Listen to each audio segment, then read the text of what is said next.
Niccolo Machiavelli's The Prince. I apologize in advance for any poor pronunciation or any words I say wrong. Dedicatory letter.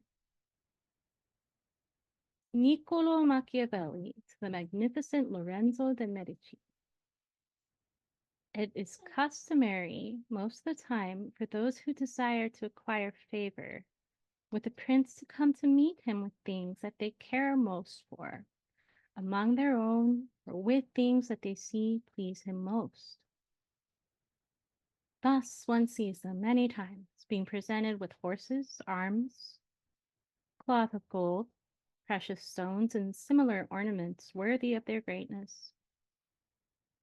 Thus, since I desire to offer myself to your magnificence with some testimony of my homage to you, I have found nothing in my belongings that I care so much for and esteem so greatly as the knowledge of the actions of great men, learned by me from long experience with modern things and a continuous reading of ancient ones. Having thought out and examined these things with great diligence for a long time, and now reduce them to one small volume, I send it to your magnificence. And although I judge this work undeserving of your presence, yet I have much confidence that through your humanity it may be accepted, considering that no greater gift could be made by me than to give you the capacity to be able to understand in a very short time all that I have learned and understood in so many years, with so many hardships and dangers for myself. I have not ornamented this work, nor filled it with fulsome phrases, nor with pompous and magnificent words, nor with any blandishment or superfluous ornament, whatever, with which it is customary for many to describe and adorn their things. For I wanted it either not to be honored for anything, or to please solely for the variety of the matter and the gravity of the subject. Nor do I want it to be reputed presumption if a man from a low and mean state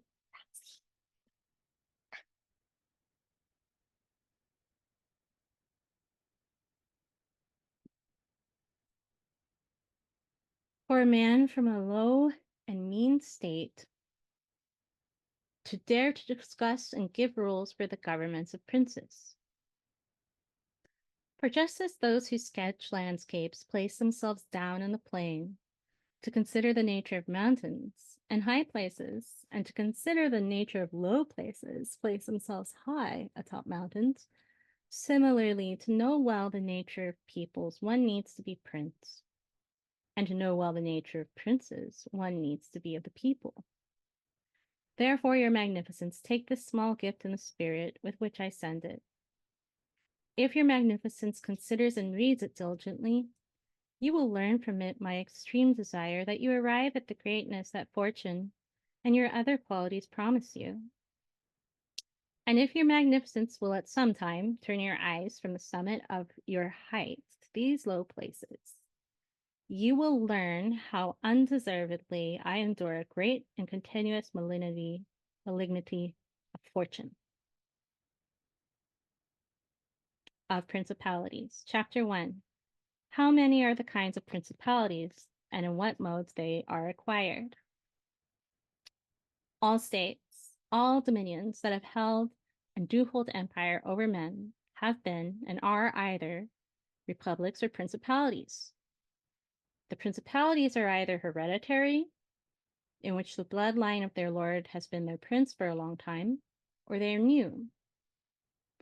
The new ones are either altogether new, as was Milan to Francisco Sforza, or they are like members added to the hereditary state of the prince, who acquires them, as is the kingdom of Naples to the king of Spain.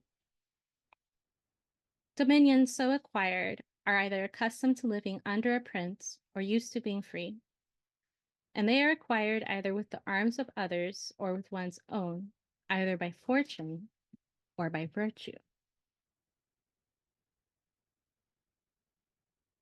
In this translation, Virtu is consistently rendered virtue. Chapter 2 of Hereditary Principalities. I shall leave out reasoning on republics because I've reasoned on them at length another time.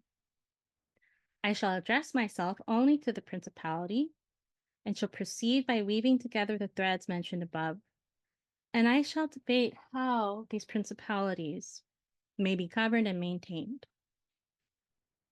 I say then that in hereditary states accustomed to the bloodline of that prince, the difficulties in maintaining them are much less than in new states, because it is enough only not to depart from the order of his ancestors, and then to temporize in the face of accidents.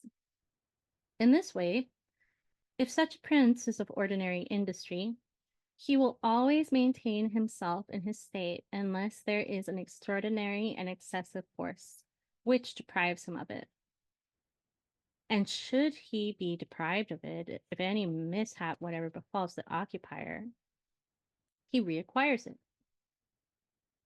We have in Italy, for example, the Duke of Ferrara, who for no other cause than that his line was ancient in that dominion, did not succumb to the attacks of the Venetians in 84, nor to those of Pope Julius in 10.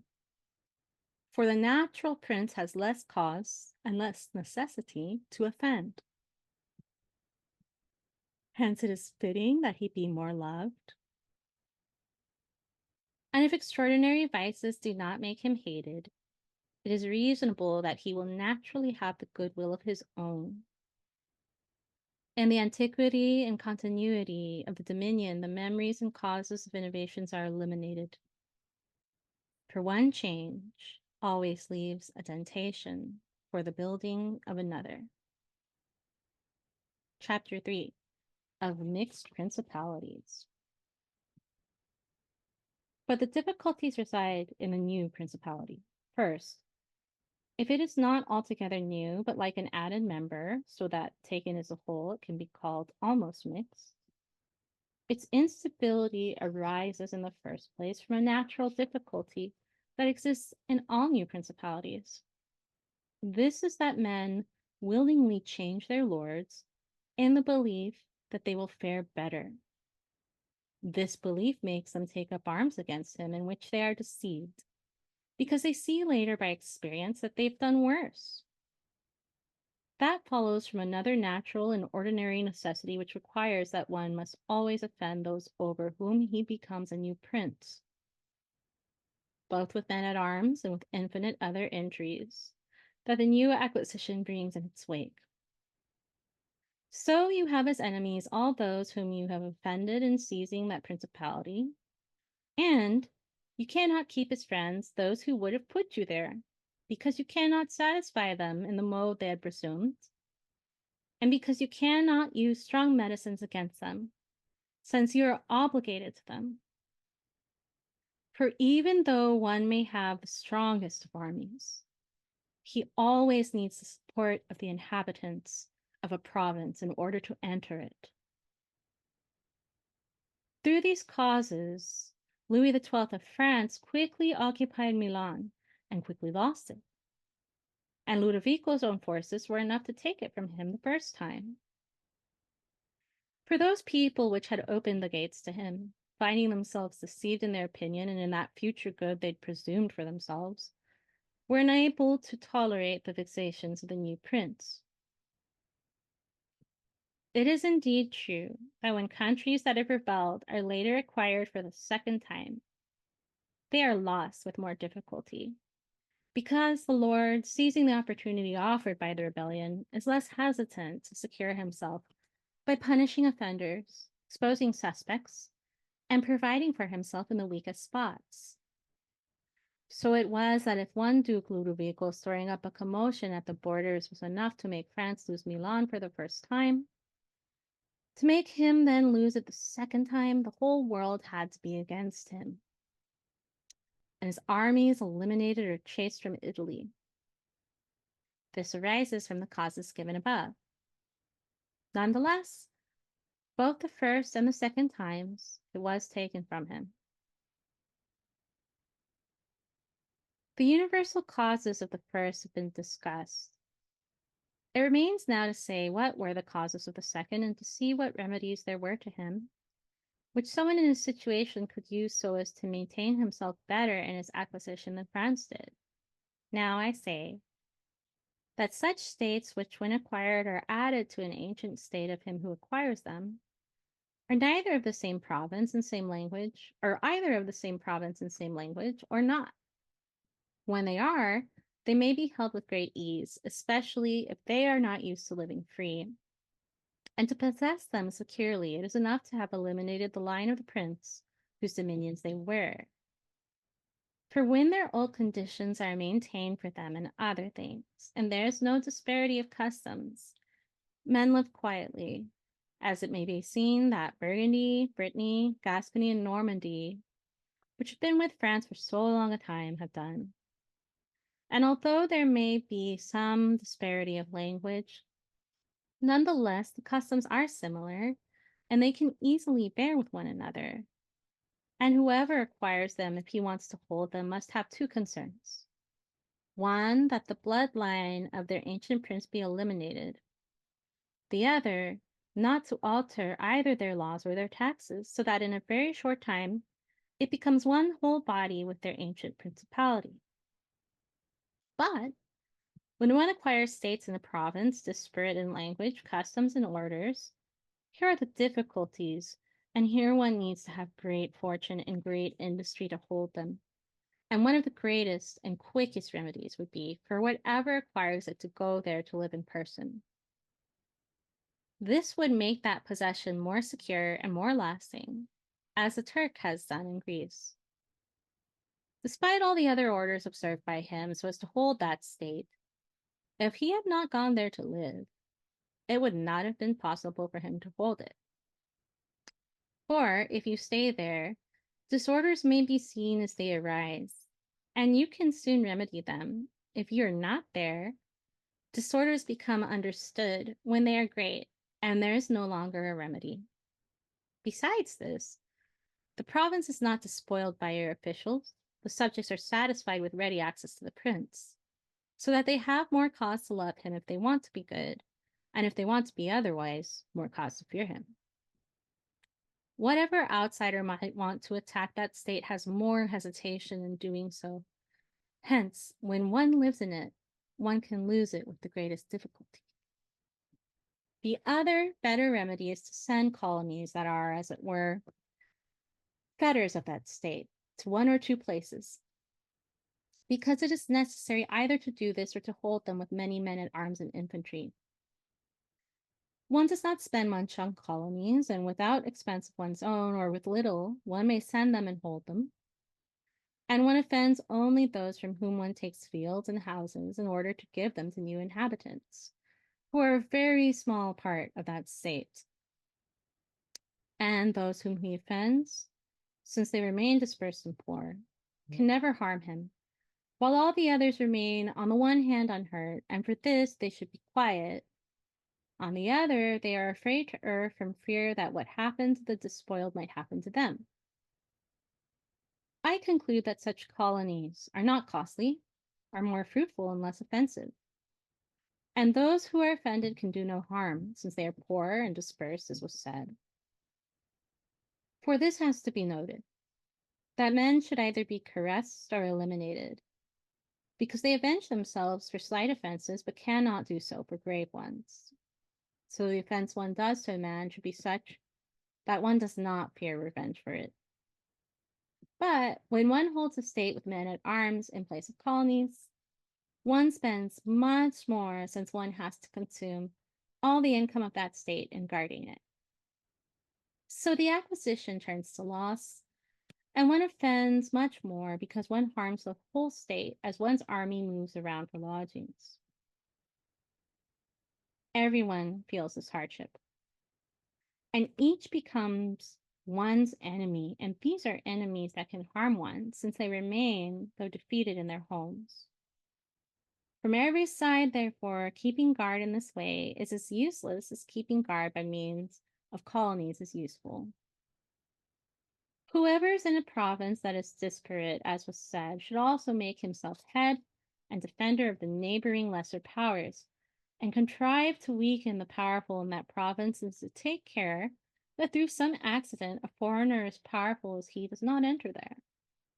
And it will always turn out that a foreigner will be brought in by those in the province who are malcontent, either because of too much ambition or out of fear, as once the Aetolians were seen to bring the Romans into Greece. And in every other province they entered, they were brought in by its inhabitants. And the order of things is such that as soon as a powerful foreigner enters a province, all those in it who are less powerful adhere to him, moved by the envy they have against whoever has held power over them. So, with respect to these lesser powers, he has no trouble in gaining them, because altogether they quickly and willingly make one mass with the state that he has acquired there. He's only to worry that these lesser powers may get too much force and too much authority, and with his forces and their support, he could easily put down those who are powerful, so as to remain arbiter of that province in everything. And whoever does not conduct this policy well will soon lose what he has acquired, and while he holds it, will have infinite difficulties and vexations within it. The Romans observed these policies well in the provinces they took. They sent out colonies, indulged the lesser powers without increasing their power, put down the powerful, and did not allow foreign powers to gain reputation there. And I want the province of Greece alone to suffice as an example. The Achaeans and the Aetolians were indulged by the Romans. The kingdom of the Macedonians was brought down, and Antiochus was chased out. Nor did the merits of the Achaeans or those of the Aetolians make the Romans permit them to increase any state of theirs. Nor did the persuasion of Philip ever induce them to be his friends without putting him down. Nor could the power of Antiochus make them consent to his holding any state in that province. For the Romans did in these cases what all wise princes should do. They not only have to have regard for present troubles, but also for future ones. And they have to avoid these with all their industry, because when one foresees them from afar, one can easily find a remedy for them. But when you wait until they come close to you, the medicine is not in time, because the disease has become incurable. And it happens with this, as the physicians say of consumption, that in the beginning of the illness it is easy to cure and difficult to recognize. But in the progress of time, when it has not been recognized and treated in the beginning, it becomes easy to recognize and difficult to cure. So it happens in affairs of state, because when one recognizes from afar the evils that arise in a state, which is not given but to one who is prudent, they are soon healed. But when they are left to grow because they were not recognized to the point that everyone recognizes them, there's no longer any remedy for them. Thus, the Romans, seeing inconveniences from afar, always found remedies for them, and never allowed them to continue so as to escape a war, because they knew that war may not be avoided, but is deferred to the advantage of others. So they decided to make war with Philip and Antiochus in Greece, in order not to have to do so in Italy. And they could have avoided both one and the other for a time, but they didn't want to. Nor did that saying ever please them, which is every day in the mouths of the wise men of our times, to enjoy the benefit of time. But rather, they enjoyed the benefit of their virtue and prudence. For time sweeps everything before it, and can bring with it good as well as evil, and evil as well as good. But let us return to France, and examine whether he has done any of the things spoken of. I will speak of Louis and not of Charles, as the steps of the former, because he held his possession in Italy longer, may be seen better. And you will see that he did the contrary of the things that should be done to hold a state in a disparate province. King Louis was brought into Italy by the ambition of the Venetians, who wanted to gain half the state of Lombardy for themselves by his coming. I do not want to blame the course adopted by the king, for since he wanted to begin by gaining a foothold in Italy, and having no friends in this province indeed, having all doors closed to him because of the conduct of King Charles, he was forced to take whatever friendships he could get. And having firmly adopted this course, he would have succeeded if in managing other things he'd not made some error. Thus, when he had acquired Lombardy, the king regained quickly the reputation that Charles had taken from him. Genoa yielded, and the Florentines became his friends. The Marquis of Mantua, Duke of Ferrara, Bentivoglio, Madonna of Forli, the lords of Faenza, of Pesaro and of Rimini, of Camarino, of Piombino, the Lucans, Pisans, and Sienese, everyone came to meet him so as to become his friend. And then the Venetians could consider the temerity of the course they'd adopted. To acquire 2 lands in Lombardy, they made the king lord of 2/3 of Italy. One may now consider with how little difficulty the king could have maintained his reputation in Italy if he had observed the rules written above and had held secure and defended all those friends of his who, because they were a great number, weak and fearful, some of the church, some of the Venetians, were always under a necessity to stay with him. And by their means, he could always have secured himself easily against whoever remained great among us. But no sooner was he in Milan than he did the contrary, by giving aid to Pope Alexander so that the Pope might seize the Romagna. Nor did he notice that with this decision he was weakening himself, stripping himself of his friends, and those who had jumped into his lap, while making the church great, by adding so much temporal greatness to the spiritual one that gives it so much authority. And having made the first error, he was compelled to continue, so that to put an end to the ambition of Alexander and to prevent his becoming Lord of Tuscany, he was compelled to come into Italy. It was not enough for him to have made the church great and to have stripped himself of his friends, but because he wanted the kingdom of Naples, he divided it with the king of Spain. Whereas at first he was the arbiter of Italy, he brought in a companion so that the ambitious ones in the province and those malcontent with him had somewhere to turn. And whereas he could have left in that kingdom a king who was his pensioner, he threw him out so as to bring in one who could expel him. And truly, it is a very natural and ordinary thing to desire to acquire, and always, when men do it who can, they will be praised or not blamed. But when they cannot, and wish to do it anyway, here lie the error and the blame. Thus, if France could have attacked Naples with his own forces, he should have done so. If he could not, he should not have divided Naples.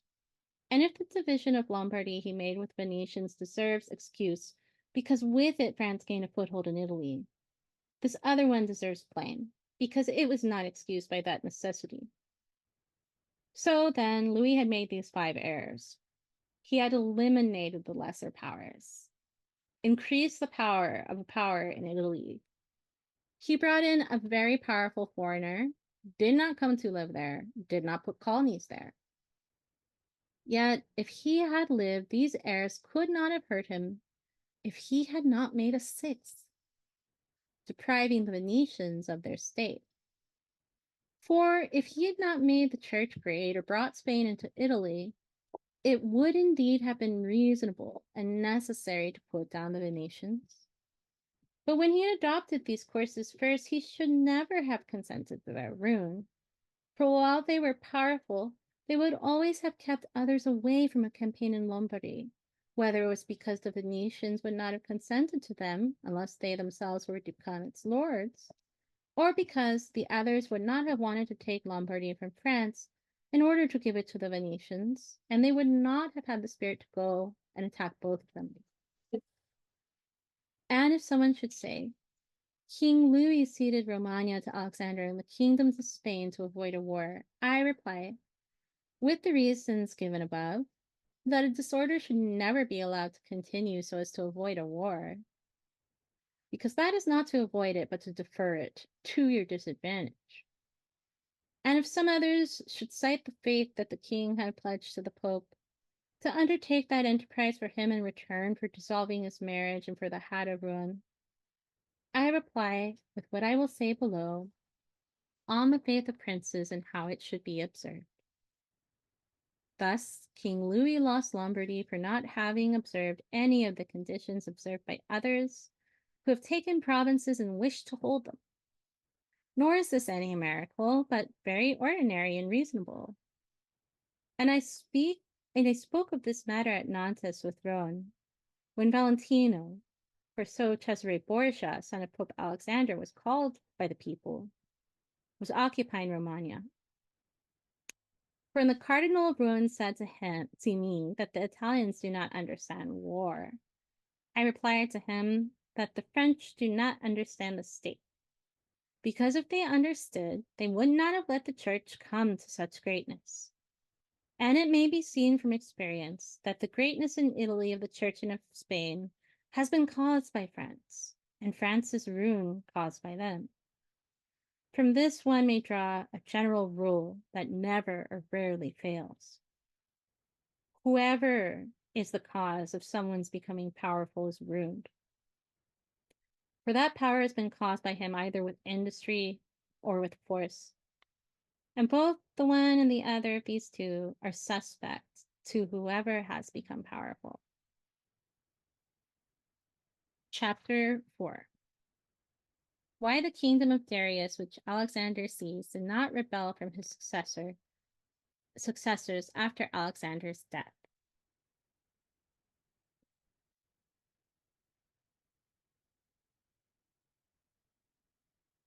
The difficulties that are involved in holding a state newly acquired having been considered, one might marvel at how it happened that Alexander the Great became Lord of Asia in a few years, and just after he had seized it, died, from which it appeared reasonable that all that state would rebel. Nonetheless, the successors of Alexander maintained it, and had no other difficulty in holding it than that which arose among themselves out of their own ambition. I reply that principalities of which memory remains have been governed in two diverse modes, either by one prince and all the other servants whose ministers help govern the kingdom by his favor and appointment, or by a prince and by barons who hold that rank not by favor of the Lord, but by antiquity of bloodline. Such barons have their own states and subjects who recognize them as lords and hold them in natural affection. States that are governed by one prince and his servants hold their prince in greater authority, because in all his province there's no one recognized as superior but himself. And if they obey someone else, they do so as a minister and official and do not bear him any particular love. In our times, the examples of these two diverse types of government are the Turk and the King of France. The whole monarchy of the Turk is governed by one lord. The others are his servants. Dividing his kingdom into sanjaks, he sends different administrators to them, and he changes and varies them as he likes. But the King of France is placed in the midst of an ancient multitude of lords, acknowledged in that state by their subjects and loved by them. They have their privileges, and the king cannot take them away without danger to himself. Thus, whoever considers the one and the other of these states will find difficulty in acquiring the state of the Turk. But should it be conquered, great ease in holding it. So inversely, you will find in some respects more ease in seizing the state of France, but great difficulty in holding it. The causes of these difficulties in being able to seize the kingdom of the Turk are that one cannot be called in by the princes in that kingdom, and that one cannot hope to facilitate the enterprise through the rebellion of those around him. This arises from the reasons given above, for since all are slaves and bound by obligation, they can be corrupted with much difficulty. And even if they are corrupted, one can hope but for little use from it, as they cannot bring their peoples with them for the reasons indicated. Hence, whoever attacks a Turk must necessarily assume that he will find him entirely united, and he had better put his hope more in his own forces than in the disorders of others. But once the Turk has been overcome and defeated in the field in such a way he cannot rally his armies, one has only to fear the bloodline of the prince. If this is eliminated, there remains no one whom one would have to fear, since others do not have credit with the people. And just as the victor could put no hope in them before his victory, so he should not fear them after it. The contrary occurs with kingdoms governed like France, because you can easily enter there, having won over to yourself some baron of the kingdom, for malcontents and those who desire to innovate are always found. For the reasons given, they can open the way for you into that state and facilitate victory for you. Then your wish to maintain that victory for yourself brings in its wake infinite difficulties, both from those who've helped you and from those whom you have oppressed. Nor is it enough for you to eliminate the bloodline of the prince, because lords remain there who put themselves at the head of new changes. And since you can neither content them nor eliminate them, you lose that state whenever their opportunity comes. Now, if you consider what was the nature of Darius's government, you will find it similar to the kingdom of the Turk. Therefore, for Alexander, it was necessary first to make an all-out attack on him and drive him from the field. After this victory, with Darius dead, that state remains secure for Alexander for the reasons discussed above. And if his successors had been united, they could have enjoyed it at leisure. Nor did any tumults occur in that kingdom besides those they themselves incited. But it is impossible to possess states ordered like France with such quiet. Hence arose the frequent rebellions in Spain, France, and Greece against the Romans, because of the numerous principalities that existed in those states. As long as their memory lasted, the Romans were always uncertain of their possession. But when their memory was eliminated with the power and long duration of the empire, the Romans became secure possessors of them, and the Romans possessed them, even though, when they later fought among themselves, each took for himself a part of those provinces in accordance with the authority he'd got within it. And the provinces, because the bloodline of their former lords was eliminated, acknowledged no one but the Romans. Having considered all these things, therefore, no one will marvel at the ease with which Alexander held the state of Asia, and at the difficulties others, such as Pyrrhus and many more like him, had in keeping their acquisitions. Pyrrhus, think. This has come not from much or little virtue in the victor, but from the disparity in the subject. Chapter 5. How cities or principalities which live by their own laws before they were occupied should be administered.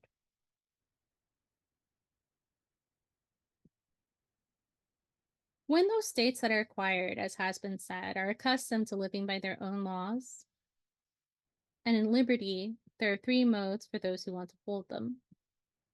First, ruin them. Second, go there to live personally. Third, let them live by their laws, taking tribute from them and creating within them an oligarchical state which keeps them friendly to you. For since such a state has been created by that prince, it knows it cannot stand without his friendship and power, and it has to do everything to maintain him. And a city used to living free may be held more easily by means of its own citizens than in any other mode, if one wants to preserve it. As examples, there are the Spartans and the Romans. The Spartans held Athens and Thebes by creating oligarchical states there, yet they lost them again. The Romans, in order to hold Capua, Carthage, and Numantia, destroyed them and did not lose them. They wanted to hold Greece, much as the Spartans had held it, by making it free and leaving it its own laws. But they did not succeed, so they were compelled to destroy many cities in that province so as to hold it. For in truth, there's no secure mode to possess them other than to ruin them. And whoever becomes patron of a city accustomed to living free and does not destroy it should expect to be destroyed by it. For it always has a refuge in rebellion, the name of liberty, and its own ancient orders, which are never forgotten, either through length of time or because of benefits received. Whatever one does or provides for, unless the inhabitants are broken up or dispersed, they will not forget that name and those orders, and will immediately recur to them upon any accident, as did Pisa after having been kept in servitude 100 years by the Florentines. But when cities or provinces are used to living under a prince, and his bloodline is eliminated, since on the one hand, they are used to obeying, and on the other, they do not have the old prince, they will not agree to make one free among themselves, and they do not know how to live free. They will not agree to make one from among themselves, and they do not know how to live free. So they are slower to take up arms, and a prince can gain them with greater ease and can secure himself against them. But in republics, there's greater life, greater hatred, more desire for revenge. The memory of their ancient liberty does not and cannot let them rest, so that the most secure path is to eliminate them or live in them. Chapter 6 of New Principalities that are acquired through one's own arms and virtue. No one should marvel if, in speaking as I will, do of principalities that are altogether new, both in prince and in state, I bring up the greatest examples. For since men almost always walk on paths beaten by others and proceed in their actions by imitation, unable either to stay on the paths of others altogether or to attain the virtue of those whom you imitate. A prudent man should always enter upon the paths beaten by great men, and imitate those who have been most excellent, so that if his own virtue does not reach that far, it is at least in the odor of it. He should be as prudent archers do when they place their plan to hit appears too distant, and knowing how far the strength of their bow carries, they set their aim much higher than the place intended, not to reach such height with their arrow, but to be able with the aid of such an aim to achieve their plan. I say then that in altogether new principalities, where there is a new prince, one encounters more or less difficulty in maintaining them, according to whether the one who acquires them is more or less virtuous. And because the result of becoming prince from private individual presupposes either virtue or fortune, it appears that one or the other of these two things relieves in part many difficulties. Nonetheless, he who has relied less on fortune has maintained himself more. To have the prince compelled to come to live there in person, because he has no other states, makes it still easier.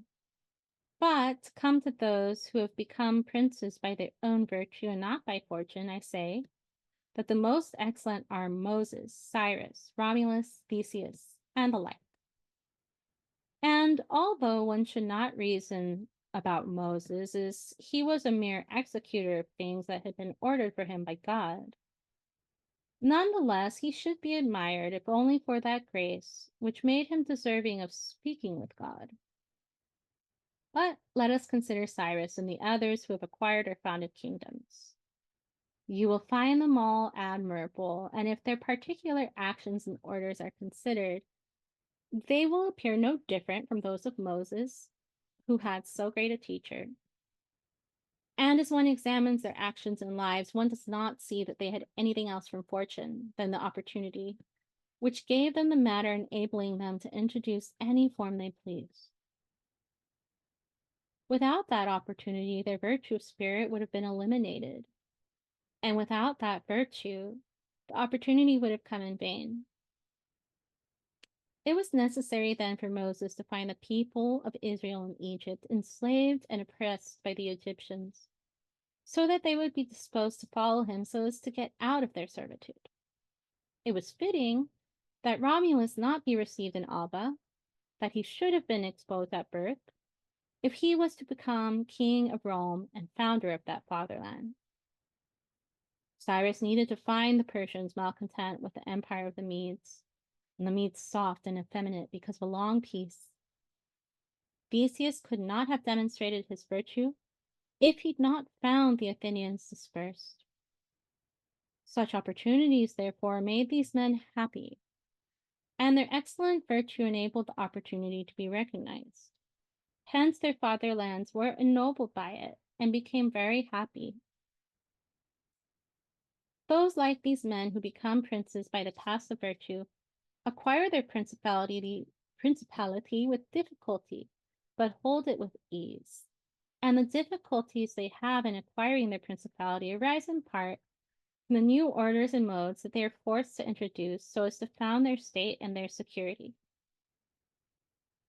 And it should be considered that nothing is more difficult to handle, more doubtful of success, nor more dangerous to manage, than to put oneself at the head of introducing new orders. For the introducer has all those who benefit from the old orders as enemies, and he has lukewarm defenders in all those who might benefit from the new orders. This lukewarmness arises partly from fear of adversaries who have the laws on their side, and partly from the incredulity of men who do not truly believe in new things unless they've come to have a firm experience of them. Consequently, whenever those who are enemies have opportunity to attack, they do so with partisan zeal, and the others defend lukewarmly so that one is in peril along with them. It is, however, necessary, if one wants to discuss this aspect well, to examine whether these innovators stand by themselves or depend on others. That is, whether to carry out their deed they must beg or indeed can use force. In the first case, they always come to ill and never accomplish anything. But when they depend on their own and are able to use force, then it is that they are rarely in peril. From this it arises that all the armed prophets conquered, and the unarmed ones were ruined. For besides the things that have been said, the nature of peoples is variable, and it is easy to persuade them of something, but difficult to keep them in that persuasion.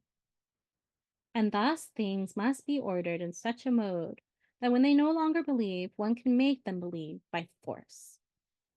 Moses, Cyrus, Theseus, and Romulus would not have been able to make their peoples observe their constitutions for long if they'd been unarmed, as happened in our times to brother Savonarola.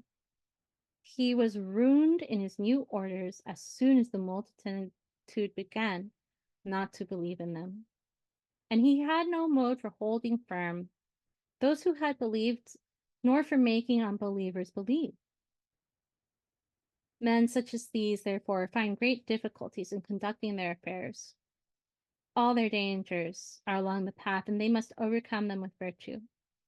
But once they've overcome them and they begin to be held in veneration, having eliminated those who had envied them for their quality, they remain powerful, secure, honored, and happy.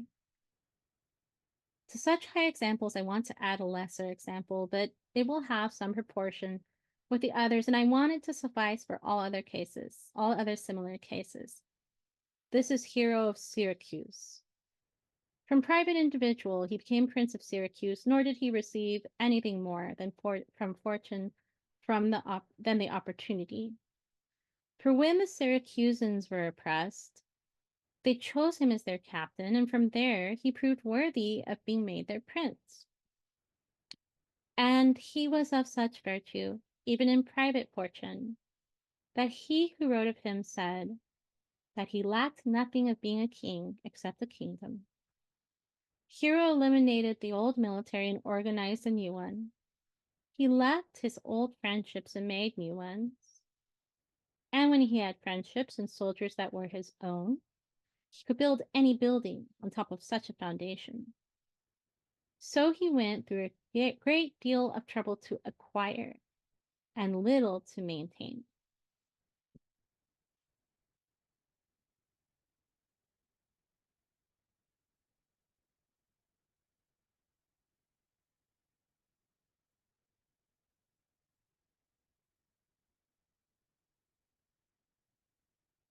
Chapter 7.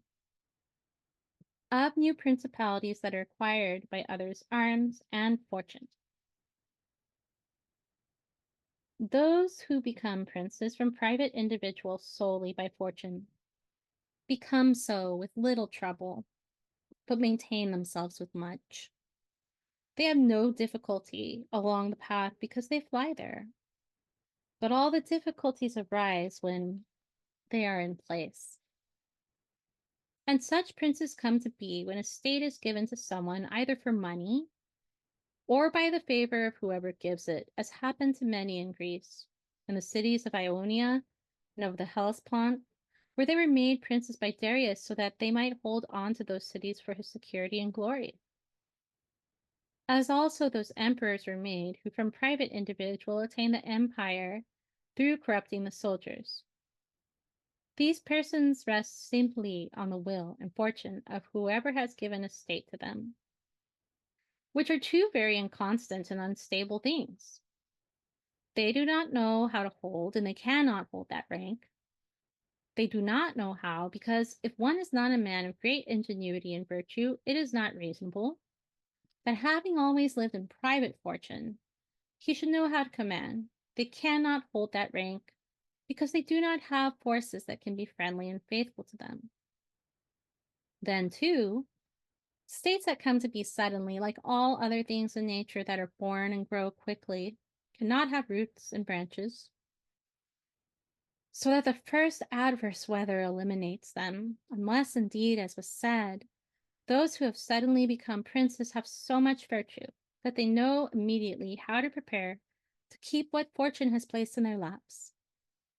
And the foundations that others have laid before becoming princes, they lay afterwards.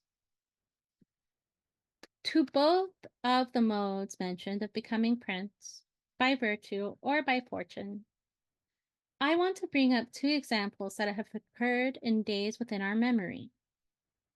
And these are Francesco Sforza and Cesare Borgia. Francesco became Duke of Milan from private individual by proper means, and with a great virtue of his own.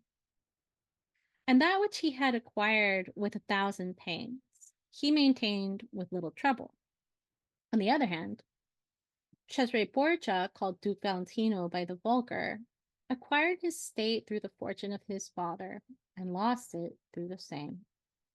Notwithstanding the fact that he had made use of every deed, and did all those things that should be done by a prudent and virtuous man to put his roots in the state that the arms and fortune of others had given him. For, as was said above, whoever does not lay his foundations at first might be able, with great virtue, to lay them later, although they might have to be laid with hardship for the architect and with danger to the building. Thus, if one considers all the steps of the Duke, one will see that he had laid for himself great foundations for future power, which I do not judge superfluous to discuss, for I do not know what better teaching I could give to a new prince than the example of his actions. And if his orders did not bring profit to him, it was not his fault. because this arose from an extraordinary and extreme malignity of fortune. Alexander VI had very many difficulties, both present and future, when he decided to make his son the Duke great. First, he did not see the path to being able to make him lord of any state that was not a state of the church, and when he decided to take that of the church, he knew that the Duke of Milan and the Venetians would not consent to it because Faenza and Rimini had for long been under the protection of the Venetians.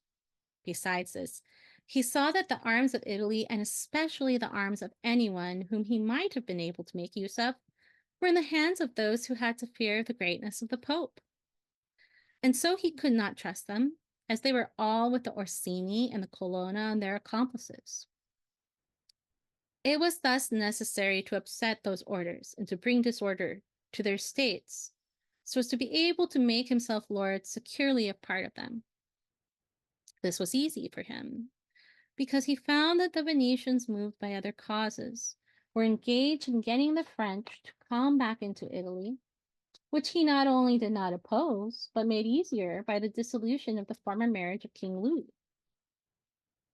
So the king came into Italy with the aid of the Venetians and the consent of Alexander, and he was no sooner in Milan than the Pope got men from him for a campaign in Romagna, which was granted to him because of the reputation of the king. So, after the Duke had acquired Romagna and beaten down the Colonna, two things prevented him from maintaining that and going further ahead. One, that his arms did not appear to him to be faithful. The other, the will of France, that is, the Orsini arms, of which he had availed himself, might fail under him, and not only prevent him from acquiring, but also take away what he'd acquired, and the king might also do the same to him. He had a test with the Orsini when, after the capture of Faenza, he attacked Bologna and saw them go coolly to that attack. And regarding the king, the Duke knew his mind when after he'd taken the duchy, I never know how to say that word. I'll learn it for next time, of Urbino. He, I think it's duchy. He attacked Tuscany, and the king made him desist from that campaign.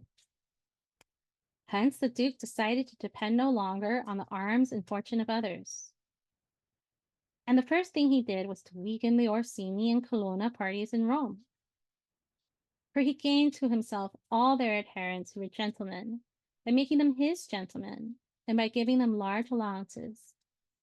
And he honored them according to their qualities with commands and with government posts, so that in a few months the partisan affections in their minds were eliminated, and all affection turned toward the Duke. After this, he waited for an opportunity to eliminate the heads of the Orsini, since he dispersed those of the Colonna house. A good one came to him, and he used it better, for when the Orsini became aware, late, that the greatness of the Duke and of the Church was ruined for them, they held a meeting at Mantione, near Perugia. From that arose rebellion in Urbino, tumults in Romagna, and infinite dangers for the Duke, who overcame them all with the aid of the French. And when his reputation, Roxy, had been restored, he trusted neither France nor other external forces, and so as not to put them to the test, he turned to deceit. He knew so well how to dissimulate his intent that the Orsini themselves, though Signor Paolo became through Signor Paolo, became reconciled with him. The Duke did not fail to fulfill every kind of duty to secure Signor Paolo, giving him money, garments, and horses, so that their simplicity brought them into their Duke's hand at Sengaglia. So, when these heads had been eliminated, and their partisans had been turned into his friends, the Duke had laid very good foundations for his power, since he had all Romagna with the Duchy of Urbino. Duchy of Urbino. He thought especially that he had acquired the friendship of Romagna, and that he'd gained all of those peoples to himself since they begun to taste well being. And because the point is deserving of notice and of being imitated by others, I do not want to leave it out. Once the Duke had taken over Romagna, he found it had been commanded by impotent lords who had been readier to despoil their subjects than to correct them, and had given their subjects matter for disunion, not for union. Since that province was quite full of robberies, quarrels, and every other kind of insolence, he judged it necessary to give it good government. Come on, baby. You okay? Oh, you're so big now. He judged it necessary to give it good government. If he wanted to reduce it to peace and obedience to a kingly arm. So he put there Messer Ramiro de Orco, a cruel and ready man, to whom he gave the fullest power. In a short time, Ramiro reduced it to peace and unity, with the very greatest reputation for himself. Then the Duke judged that such excessive authority was not necessary because he feared that it might become hateful. And he set up a civil court in the middle of the province with a most excellent president, where each city had its advocate. And because he knew that past rigors had generated some hatred for Ramiro, to purge the spirits of that people and to gain them entirely to himself, he wished to show that if any cruelty had been committed, this had not come from him, but from the harsh nature of his minister. And having seized this opportunity, he had him placed one morning in the piazza at Cesena in two pieces, with a piece of wood and a bloody knife beside him. The ferocity of this spectacle left the people at once satisfied and stupefied. But let us return to where we left off. I say that when the Duke found himself very powerful and secure in part against present dangers, since he'd armed to suit himself and had in good part eliminated those arms which were near enough to have attacked him, there remained for him, if he wanted to proceed with acquisition, to consider the King of France. For he knew that this would not be tolerated by the king, who had been late to perceive his error, and so he began to seek out new friendship and to vacillate with France in the expedition that the French were making toward the kingdom of Naples against the Spanish, who were besieging Gaeta. His intent was to secure himself against them, in which he would soon have succeeded if Alexander had lived. And these were his arrangements as to present things. But as to the future, he had to fear, first, that a new successor in the church might not be friendly to him and might seek to take away what Alexander had given him. He thought he might secure himself against this in four modes. First, to eliminate the bloodlines of all those lords he despoiled, so as to take that opportunity away from the Pope. Second, to win over to himself all the gentlemen in Rome, as was said, so as to be able to hold the Pope in check with them. Third, to make the College of Cardinals as much his as he could. Fourth, to acquire so much empire before the Pope died that he could resist a first attack. On his own, of these four things, he had accomplished three at the death of Alexander. The fourth he almost accomplished.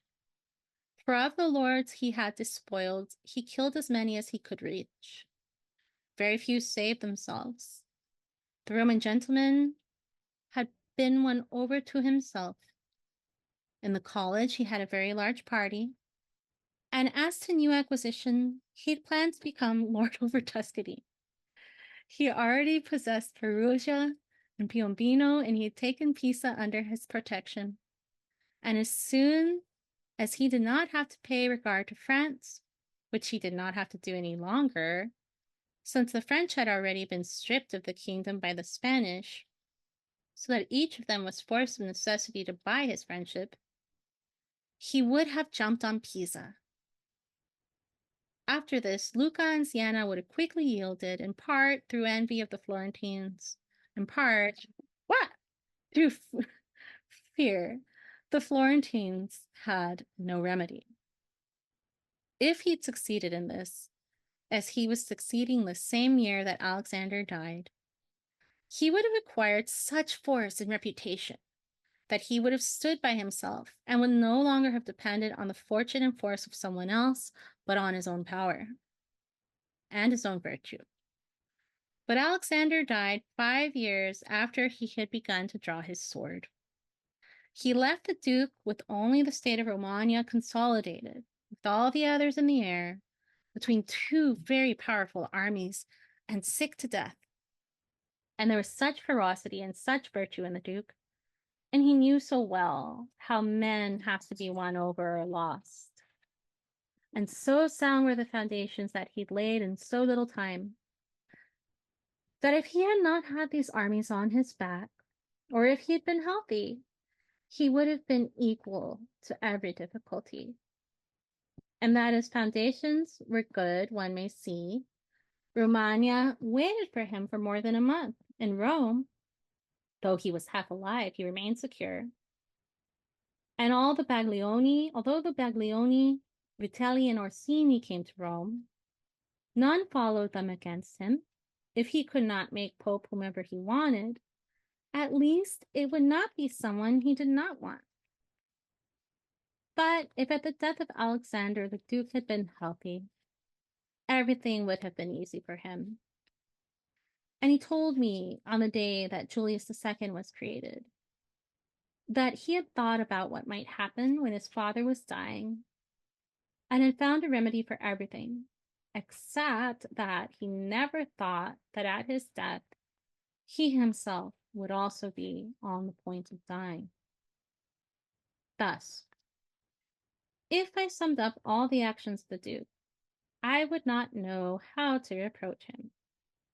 On the contrary, it seems to me he should be put forward, as I have done, to be imitated by all those who have risen to empire through fortune and by the arms of others. For with his great spirit and high intention, he could not have conducted himself otherwise, and the other things in the way of his plans were the brevity of Alexander's life and his own sickness. So whoever judges it necessary in his new principality to secure himself against enemies, to gain friends to himself, to conquer either by force or by fraud, to make himself loved and feared by the people and followed and revered by the soldiers, to eliminate those who can or might offend you, to renew old orders through new modes, to be severe and pleasant, magnanimous and liberal, to eliminate an unfaithful military, to create a new one, to maintain friendships with kings and princes so that they must either benefit you with favor or be hesitant to offend you, can find no fresher examples than the actions of that man. One could only accuse him in the creation of Julius as pontiff, in which he made a bad choice. For as was said, though he could not make a pope to suit himself, he could have kept anyone from being pope. And for the papacy, he never should have consented to those cardinals whom he had offended or who, having become pope, would have to be afraid of him. For men offend either from fear or for hatred. Those whom he had offended were, among others, San Piero ad Vincula, Colonna, San Giorgio, Ascanio. All the others, if they had become pope, would have had to fear him, except Rohan and the Spaniards, the latter because of kingship and obligation, the former for his power, because he was connected to the kingdom of France. Therefore, the Duke, before everything else, should have created a Spaniard pope, and if he could not, should have consented to Rowan and not send Piero Advincula. And whoever believes that among great personages, new benefits will make old injuries be forgotten deceives himself. So, the Duke erred in his choice, and it was the cause of his ultimate ruin. Chapter 8 of those who've attained a principality through crimes. But because one becomes prince from private individual, also by two modes, which cannot be altogether attributed either to fortune or to virtue, I do not think they should be left out, although one of them can be reasoned about more amply where republics are treated. These are when one ascends to a principality by some criminal and nefarious path, or when a private citizen becomes prince of his fatherland by the support of his fellow citizens. And to speak of the first mode, it will be shown with two examples, one ancient, the other modern, without entering otherwise into the merits of this issue, because I judge it sufficient for whoever would find it necessary to imitate them. Agathocles the Sicilian became king of Syracuse not only from private fortune, but from a mean and abject one. Born of a potter, he always kept to a life of crimes at every rank of his career. Nonetheless, his crimes were accompanied with such virtue of spirit and body that when he turned to the military, he rose through its rank to become praetor of Syracuse. After he was established in that rank, he decided to become prince and to hold with violence and without obligation to anyone else that which had been conceded to him by agreement.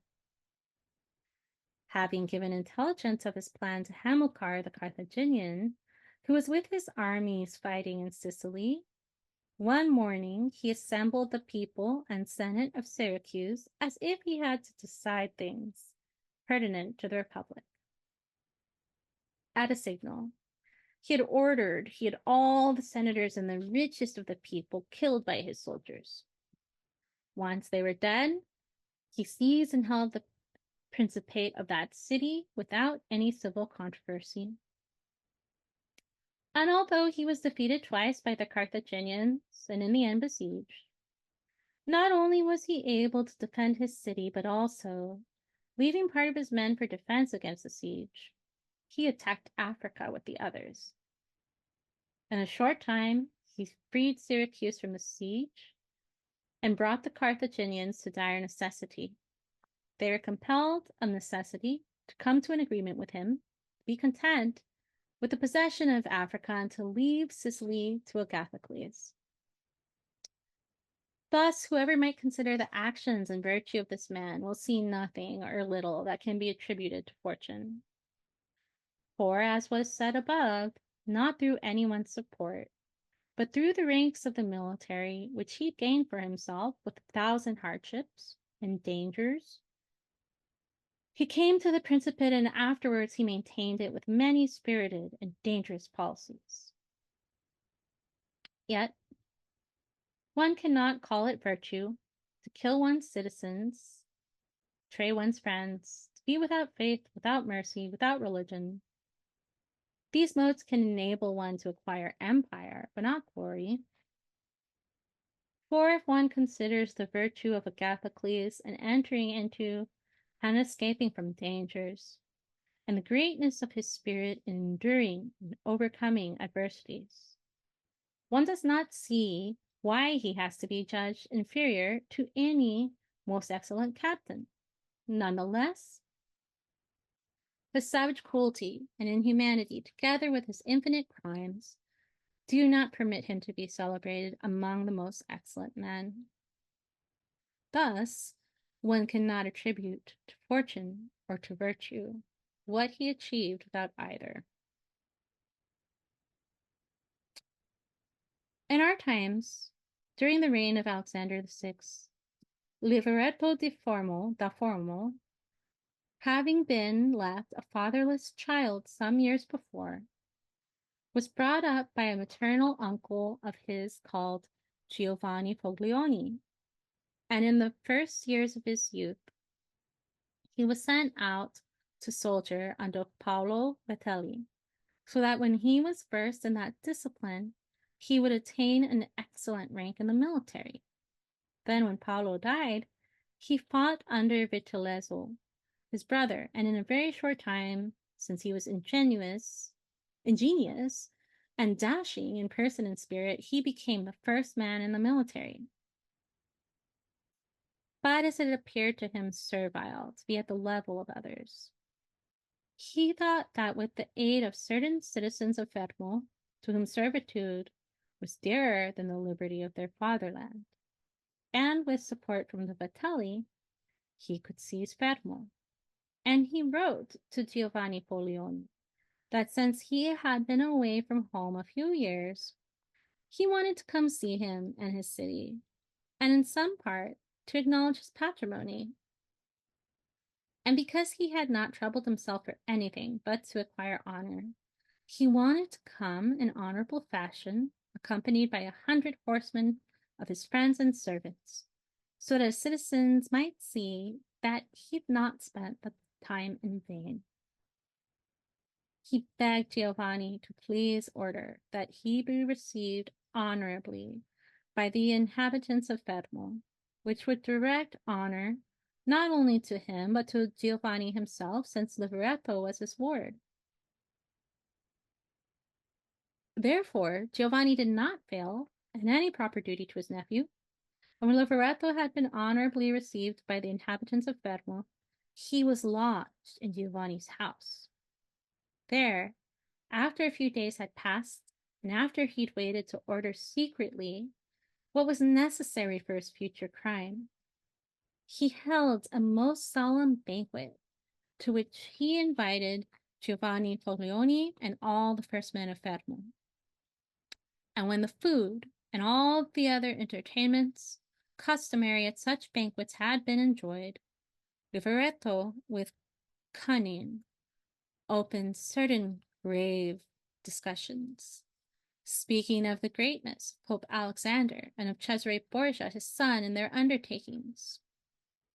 While Giovanni and the others were responding to these discussions, Liveretto at a stroke stood up, saying that these were things that should be spoken of in a more secret place. And he withdrew to a room into which Giovanni and all the other citizens came behind him. No sooner were they seated than soldiers came out of secret places and killed Giovanni and all the others. After this homicide, Liveretto, mounted on horse, rode through the town and besieged the highest magistracy in the palace to establish a government of which he was made prince. And since all those who could have hurt him because they were malcontent were dead, he strengthened himself with new civil and military orders, so that in the period of 1 year that he held the principality, he was not only secure in the city of Fermo, but had become fearsome to all his neighbors. And to overthrow him would have been as difficult as to overthrow Agathocles if he had not permitted himself to be deceived by Cesare Borgia when at Sinigaglia. As was said above, he took the Orsini and the Vitelli. There, Liveretto too was taken, 1 year after the parricide he committed, and together with Vitellozzo, who had been his master Vitellozzo, who had been his master in his virtues and crimes, he was strangled. Someone could question how it happened that Agathocles and anyone like him, after infinite betrayals and cruelties, could live for a long time secure in his fatherland, defend himself against external enemies, and never be conspired against by his citizens, inasmuch as many others have not been able to maintain their states through cruelty, even in peaceful times, not to mention on certain times of war. I believe that this comes from cruelties badly used or well used. Those can be called well used if it is permissible to speak well of evil that are done at a stroke, out of the necessity to secure oneself, and then are not persisted in, but are turned to as much utility for the subjects as one can. Those cruelties are badly used, which, though few in the beginning, rather grow with time than are eliminated. Those who observe the first mode can have some remedy for their state with God and with men, as had Agathocles. As for the others, it is impossible for them to maintain themselves. Hence, it should be noted that taking hold of a state, he who seizes it should review all the offenses necessary for him to commit, and do them all at a stroke, so as to not have to renew them every day, and by not renewing them to secure men and gain them to himself with benefits. Whoever does otherwise, either through timidity or through bad counsel, is always under necessity to hold a knife in his hand. Nor can one ever found himself on his subjects if, because of fresh and continued injuries, they cannot be secure against him. For injuries must be done altogether, so that, being tasted less, they offend less. And benefits should be done little by little, so that they may be tested better. And above all, a prince should live with his subjects, so that no single accident, whether bad or good, has to make him change. For when necessities come in adverse times, you will not be in time for evil. And the good that you do does not help you, because it is judged to be forced on you, and cannot bring you any gratitude.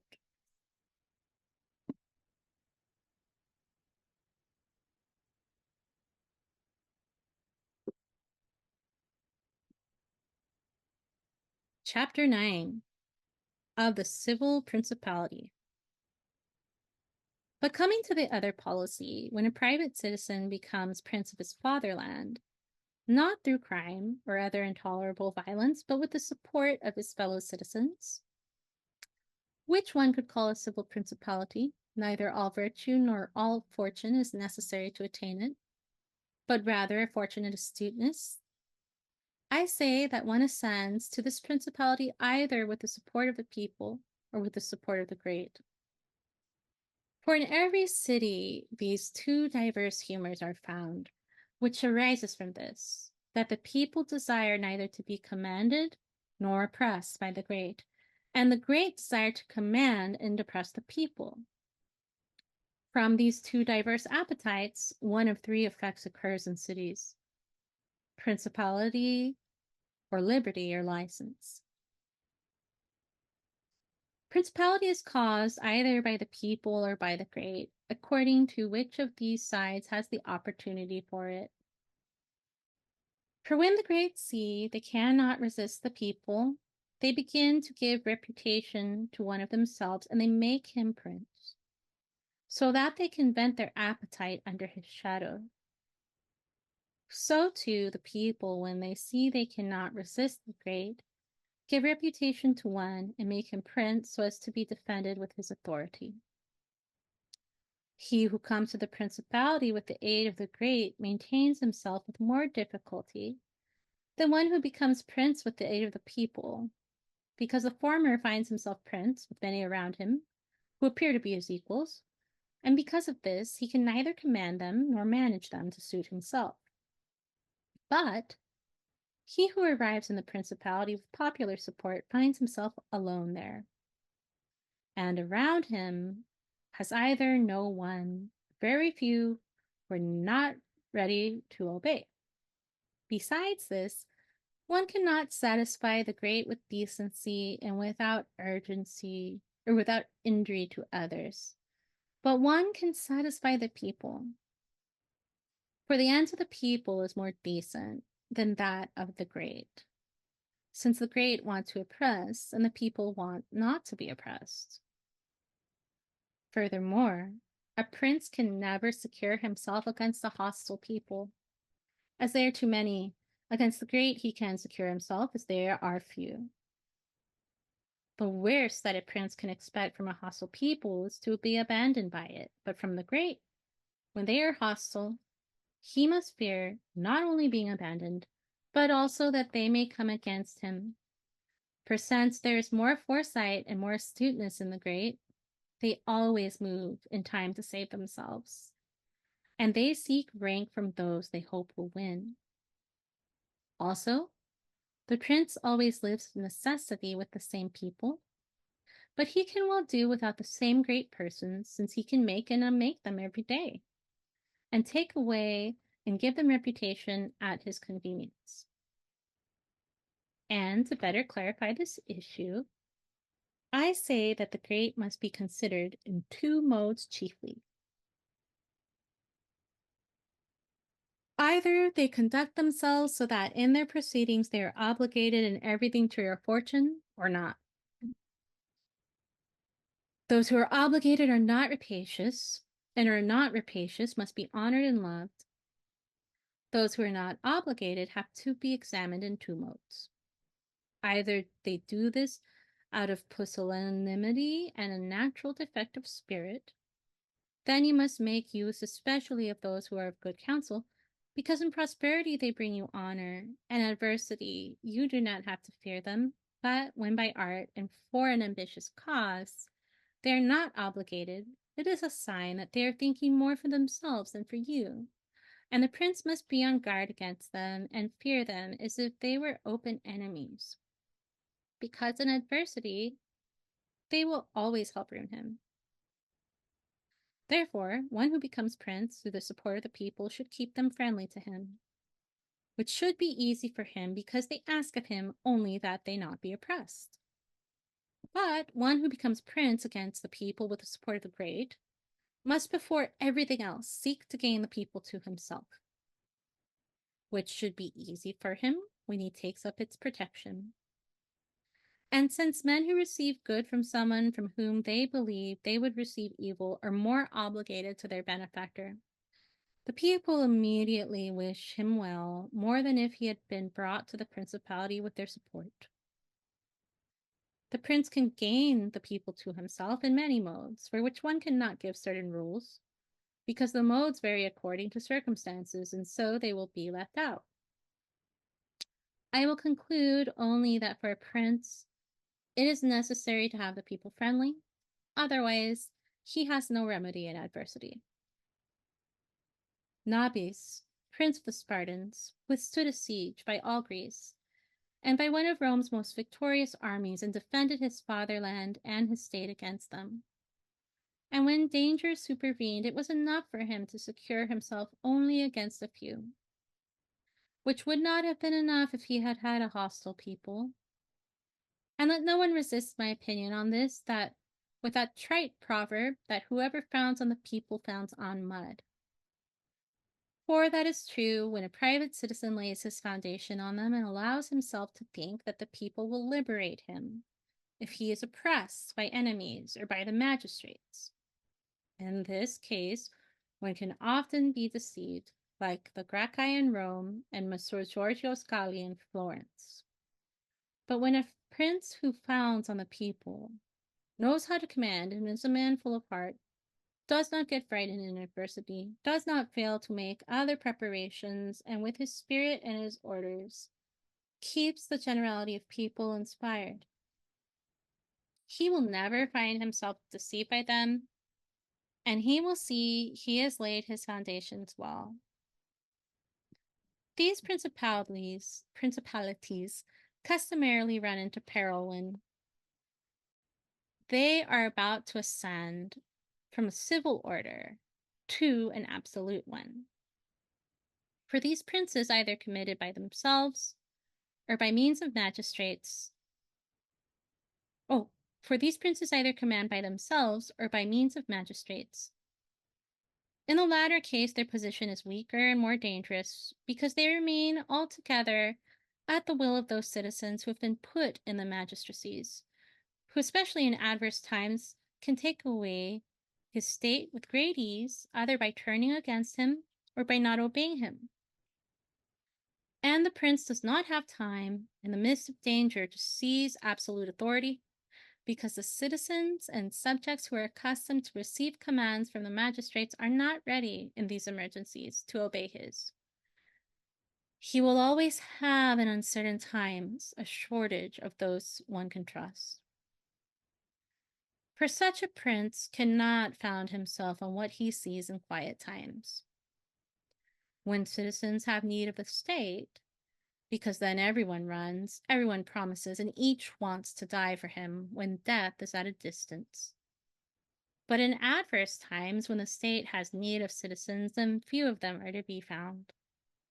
And this test is all the more dangerous, since one cannot make it but once. And so a wise prince must think of a way by which his citizens always and in every quality of time have need of the state and of himself, and then they will always be faithful to him.